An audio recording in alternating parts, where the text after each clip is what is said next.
Hey, frenemies, this week's podcast is our Thanksgiving special, where we discuss some Fringe starters you'll be thankful to have for the remainder of the season.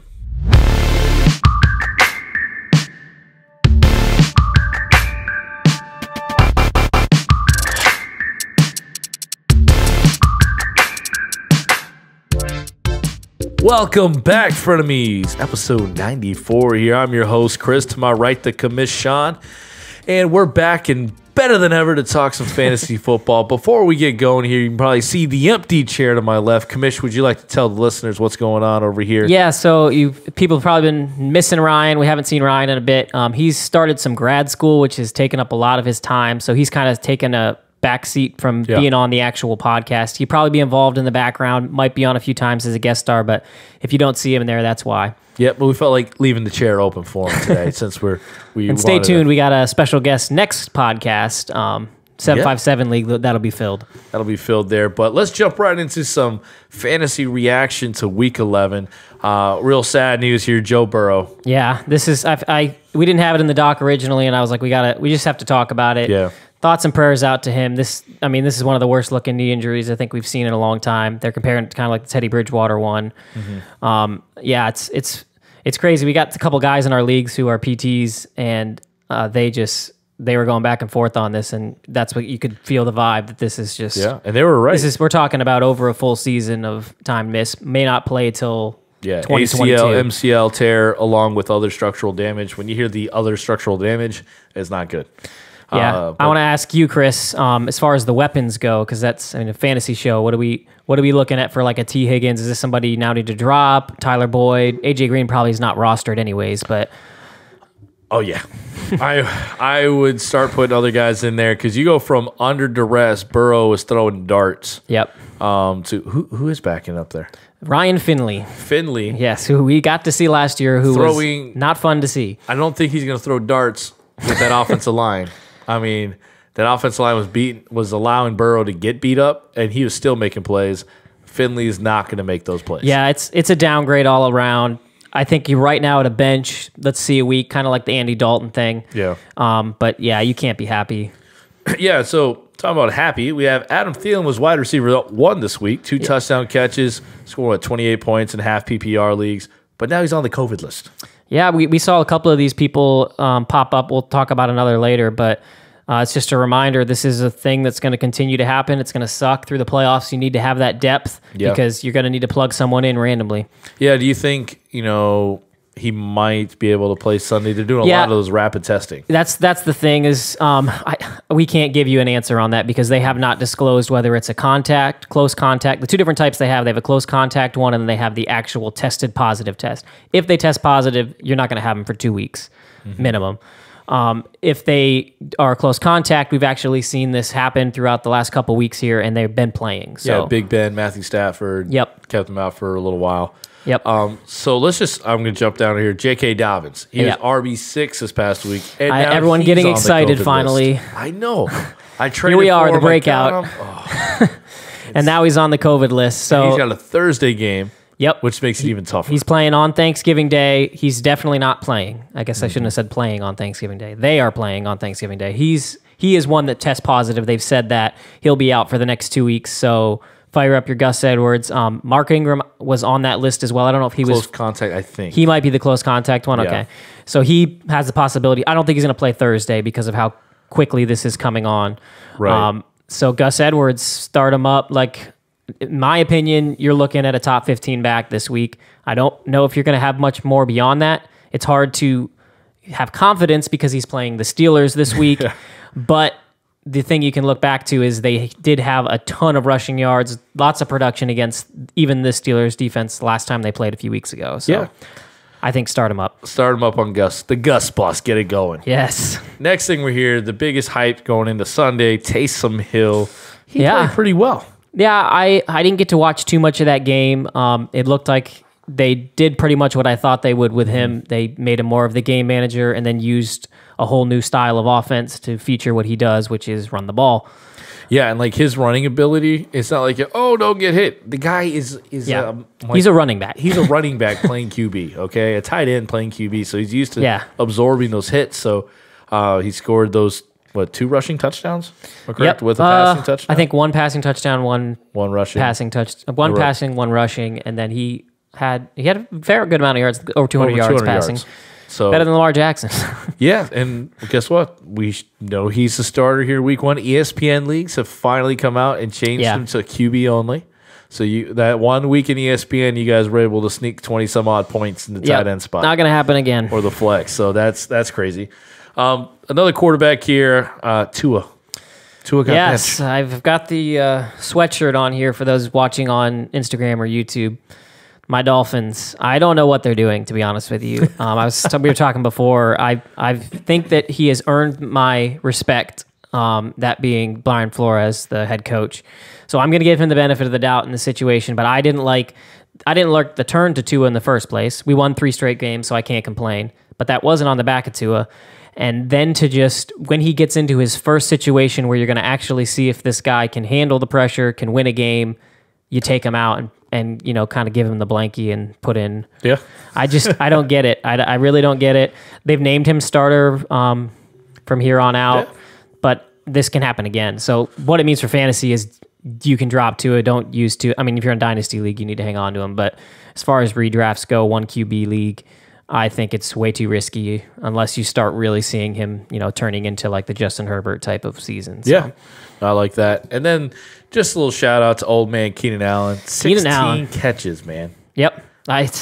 Herbert loves Keenan Allen. I mean, he's just being smart. He knows that he is his most talented player on the field, and you throw him the ball often. It's kind of like the Julio Jones thing we see with Matt Ryan, and he's talented, man. Oh, he's not that fast. Yep. But he's got amazing hands. He like old man Chris Carter from back in the day. He's gonna just make catches. Yeah, exactly. So let's go from that segment straight to our party question. Ian, would you like to go to a party in my pants? No, Brick. All right, let's go. All right. So if you guys were listening last week, we did a whole get to know Coach Chris. Uh-oh. And it was some rapid fires Sean gave me. So now I'm gonna shoot him back his way. All right. So I got some really weird off-the-wall questions. None of them make sense in the way that they're written together, and that's the reason why I did it. All right. So that's how we do the show, right? We don't make sense. We don't make any sense. So I want you to just give me, as quick as you can, answers to all of these. You ready to go? I'll try. All right. So here's some questions to get to know the commish. I'm like nervous for some reason. All right. Okay. First one. How do you like your steak? Oh, medium rare. Good job. What's your biggest pet peeve? Oh, God. Patriot fans. Okay. No, Steeler fans. Steeler fans. Okay. Boxer or briefs? Boxers. Who's your Hollywood crush? Oh, no. My wife's going to hate this. We've talked about it before. Hillary Duff. I know. I just wanted you to say that on the air. Summer or fall? Fall. Definitely fall, yeah. Okay. Ice cream or cake? Ice cream all day. Ice cream cake, to be specific. Ooh, combine the two there. Go-to Netflix show? Like Netflix original? No, any show on Netflix. Daredevil. Oh, we agree on that. Last one here. This is a big one. All right. Football or ultimate frisbee? Well, to watch football, but that's kind of obvious. To play ultimate frisbee. There we go. And that's a little bit of our commish. Yep. Sean, a little rapid fire 8 questions there. Now we know him so much better. Now we can create all these little fake dating profiles and use all that information that we just gathered. Sure. The boxers or briefs one really got them. That was like my Ariel or Jasmine one there. Yeah. Had to throw me a curveball. So going from that curveball, we're going to go to be our next segment here, where we just want to be thankful about things, right? Yeah, this is Thanksgiving week. We're gonna mention some guys. We're gonna probably bring up some guys that are definitely rostered. But there's also going to be these other guys that aren't rostered you've picked up in the last few weeks, maybe picking up this week. And at the end of this year, we're just going to be thankful that these guys were on our roster. Thankful that these winning us championships, right? Quote-unquote fringe starters are helping us win the championship at the end of the year. So, Commish, I'm going to send it over to you. Actually, you know what? I'm going to list the guys here. You're going to give me a little more of your response. Let's start at the quarterback position. All right. A guy that is mostly rostered. Justin Herbert. I traded for. Yeah. And then another guy that's making his way back possibly in Jared Goff. Yeah, so Goff has the easiest schedule going forward, and that's really what these are going to be based on. Is you can at this point of the season you have so much data that you can see a strength of schedule and see who's going to have good matchups going forward. And really, when it gets down to it in the playoffs, I remember a couple of years ago I lost in the first round. I had Russell Wilson; he was on fire, had a bad game, and I played Kirk Cousins, who was on the Redskins and just had the best matchup possible and dominated me, and I lost in week 1. So you may have a fantasy stud, but if they have a bad matchup and they have a waiver wire guy that's got a better matchup, that's what you end up with. So Goff is one of those guys. I know he's disappointed you a few times this year. I've thought about picking him up, but really just the schedule to come. He's got San Francisco, Arizona, New England, the Jets, and Seattle. I mean, that's the highlight. Jets and Seattle is your final 2 games to get you to that championship ring. You're not going to find a better streamer, in my opinion. And it kind of seems like McVay is figuring out this offense finally. It's been the way he's kind of navigated through these seasons. Towards the end of the season, you see the real offense once he's figured out what he's working with. All right, and Justin Herbert, who actually ended up being QB3 this week. Yes. All right. He's been on fire. You already know to continue to start him. You might be a little afraid because of the rookie thing. When's the rookie wall going to come? I don't know if it's coming because he gets to play Buffalo, New England, Atlanta, Las Vegas, and Denver. We were talking a little bit. The Denver matchup may be a little sketchy, but I mean, this guy's balled out every week. So yeah, and it's crazy because the offense is usually showing up. It's the defense that's got talented players that's forcing Herbert to throw the ball because they keep blowing leads. Let's go to the running back position here. We have an obvious name and 2 other fringe names here, but Derrick Henry. Yeah, I wanted to mention him just because obviously you can't really go acquire him. Even in a trade, you might have a hard time. That's another thing to mention here. This is a good place to look to. If your trade deadline hasn't passed, maybe go get a few of these guys because you're going to need some firepower in the playoffs. Yeah, you play Derrick Henry, you have him. He's rostered 100%, but he does have the easiest running back. He plays the Jets, Detroit, and Green Bay in week 14, 15, and 16. Oh, yeah. So you're talking about the 6, the easiest in Detroit, and the 3rd easiest in Green Bay matchups. So he's just kind of like he has done in years past. I feel like he's going to win people some serious championships. Had to mention him. What's another guy we had? Okay, it's gross to say his name right now. It is. David Montgomery. That's why I'm saying it. I honestly think that this is his best. He has the best matchups to come. He plays Green Bay, Detroit, Houston, Minnesota, and Jacksonville. Okay. None of those things scare me.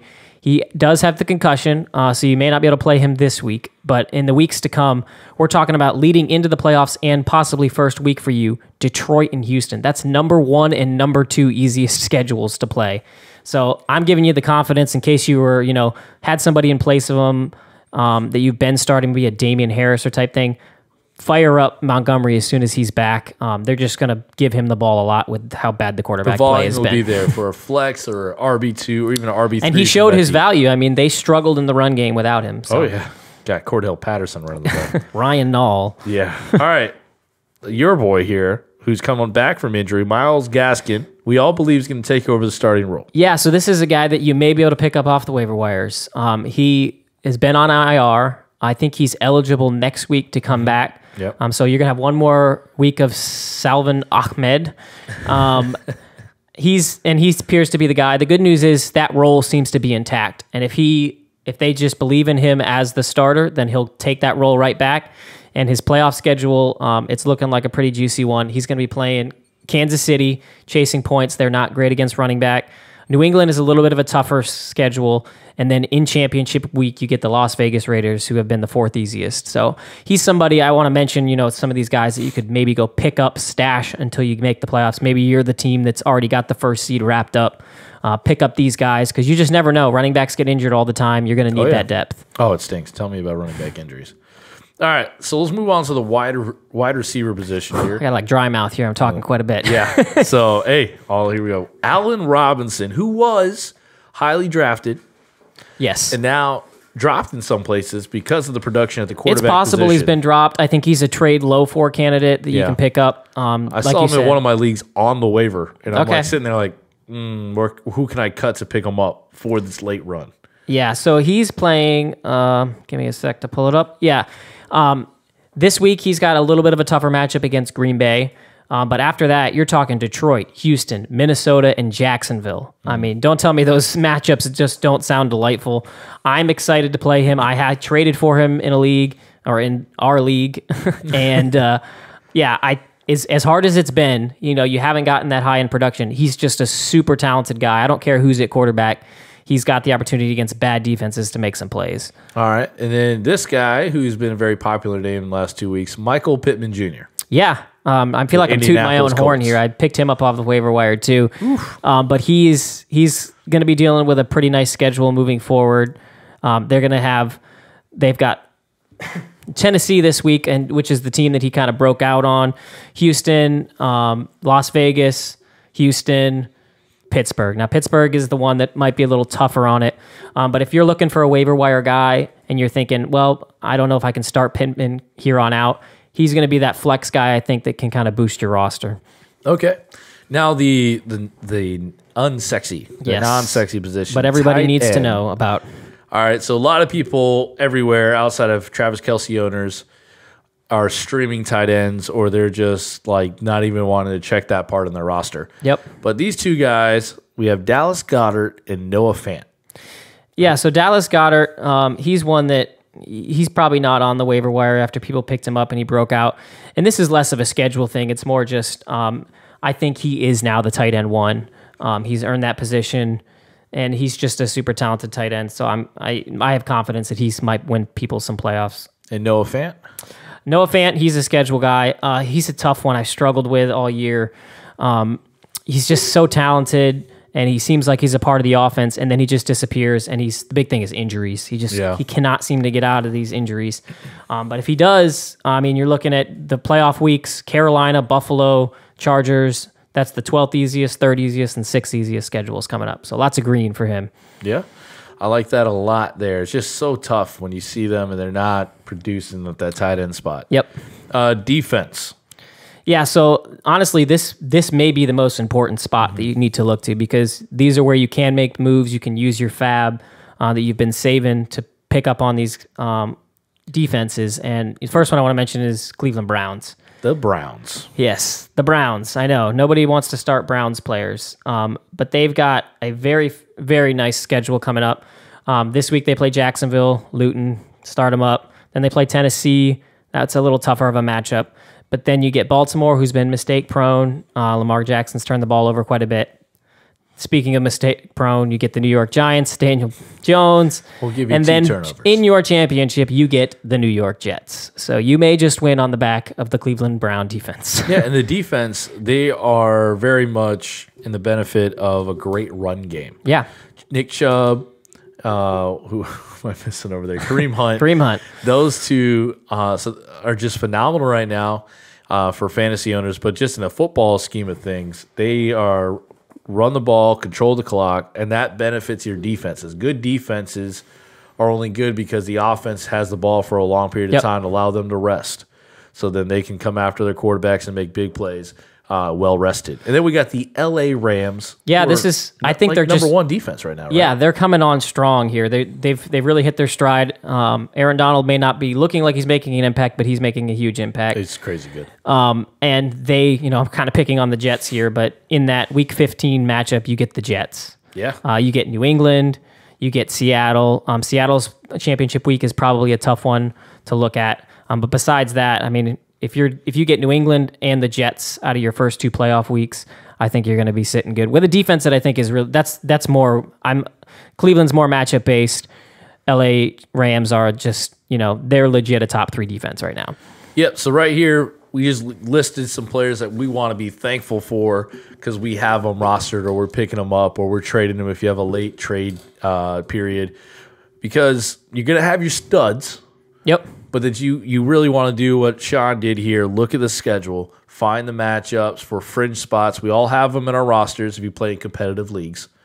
And find those spots, fill those in, get those points there that get you in the playoffs and winning a title. Yeah, I mean, you can do what I literally did and go to Google and type in strength of schedule, and there'll be all sorts of sites that'll give you this information. Do the research yourself. I mean, don't just listen to what we have to say. It's fun to go in there and dig through the weeds. It is. It's a lot of fun. Well, that's our episode this week. So if you guys go out there on Instagram, Twitter, and Facebook, follow us at Frenemies FF Pod. is our handle. Yep. We put out little things there, especially over the weekends. Give us a like. Yeah, shout out to Coach Chris over here. He's been handling a lot of that, doing well on the socials. Getting better at it, definitely on Twitter. But trying to keep us relevant on there on game days. So anything else for us? I think that's it. All right, guys. We'll see you later. And come back for our next episode. And happy Thanksgiving. Yeah, happy Thanksgiving. Deuces, Timmy.